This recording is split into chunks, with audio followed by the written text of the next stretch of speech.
साल 2026 अप्रैल की एक ठंडी रात। समय लगभग 2:17। मध्य पूर्व के आसमान में एक अजीब सा सन्नाटा पसरा हुआ था।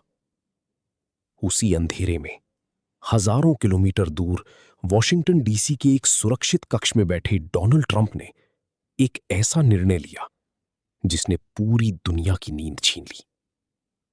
ये कोई साधारण सैन्य कार्रवाई नहीं थी, बल्कि एक ऐसा संकेत था जो आने वाले युद्ध की शुरुआत लिखने वाला था। कुछ ही मिनटों बाद खाड़ी के ऊपर उड़ रहे अदृश्य स्टील के परिंदों ने अपनी दिशा बदल ली। अत्याधुनिक लड़ाकू विमानों के इंजन की गूंज अब मौत का संदेश बन चुकी थी। लक्ष्य था ईरान के भीतर छिपे वो सैन्य ठिकाने जिनके बारे में लंबे समय से खुफिया एजेंसियां चेतावनी देती आ रही थीं। जैसे ही पहली मिसाइल ने जमीन को चीरते हुए विस्फोट किया, रात का सन्नाटा टूट गया। आग की लपटें आसमान तक उठीं और कुछ ही पलों में पूरा इलाका धुएं और चीखों से भर गया। यह हमला अचानक था, सटीक था और पूरी तरह से योजनाबद्ध था। तेहरान, वही रात, कुछ देर बाद देश के सर्वोच्च नेता अली खामनेई के पास जब इस हमले की खबर पहुंची तो पूरे सत्ता तंत्र में हलचल मच गई। कमरे के भीतर मौजूद नक्शे, स्क्रीन और लगातार बजती अलार्म की आवाजें ये बता रही थीं कि ये सिर्फ शुरुआत है। वर्षों से दबा हुआ तनाव अब खुलकर सामने आ चुका था। फैसले तेजी से लिए जा रहे थे और हर निर्णय के साथ एक नई प्रतिक्रिया तैयार हो रही थी। ईरान की धरती पर सन्नाटा अब गुस्से में बदल चुका था। कुछ ही घंटों में जवाबी कार्रवाई की तैयारी पूरी हो गई।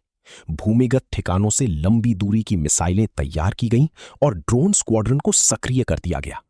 जैसे ही सुबह की पहली रोशनी आसमान में फैली, उसी के साथ ईरान ने अपना जवाब दे दिया। मिसाइलें हवा को चीरती हुई खाड़ी की ओर बढ़ीं और अमरीकी सैन्य ठिकानों को निशाना बनाते हुए विस्फोटों की एक नई श्रृंखला शुरू हो गई। अब ये एक तरफा हमला नहीं रहा था, ये खुला युद्ध बन चुका था। फारस की खाड़ी का सबसे संवेदनशील हिस्सा, होर्मुज जलडमरू मध्य, जहां से दुनिया का बड़ा हिस्सा तेल गुजरता है, अब इस संघर्ष का केंद्र बन चुका था। समंदर में तैनात जहाजों के बीच तनाव चरम पर था। हर रडार स्क्रीन पर दिखती एक एक हलचल संभावित खतरे की चेतावनी दे रही थी। दुनिया भर के बाजार हिल चुके थे और हर देश की नजर अब इसी छोटे से जलमार्ग पर टिक गई थी। इस बीच जमीन पर हालात और भी भयावह होते जा रहे थे। शहरों में सायरन गूंज रहे थे। लोग अपने घरों को छोड़कर सुरक्षित जगहों की तलाश में भाग रहे थे। टूटती इमारतें, धुएं से भरा आसमान और हर तरफ फैला डर, ये सब मिलकर एक ऐसी तस्वीर बना रहे थे जो किसी भी इंसान के मन में खौफ भर दे। ये सिर्फ दो देशों की लड़ाई नहीं रही थी, बल्कि आम लोगों के जीवन और मौत के बीच की जंग बन चुकी थी। वॉशिंगटन और तेहरान के बीच बढ़ती ये दूरी अब सिर्फ शब्दों तक सीमित नहीं थी। हर नए हमले के साथ तनाव और गहराता जा रहा था। दुनिया के बड़े देश शांति की अपील कर रहे थे और फिर उसी अंधेरे में जहां से ये सब शुरू हुआ था, एक बार फिर सन्नाटा छा गया।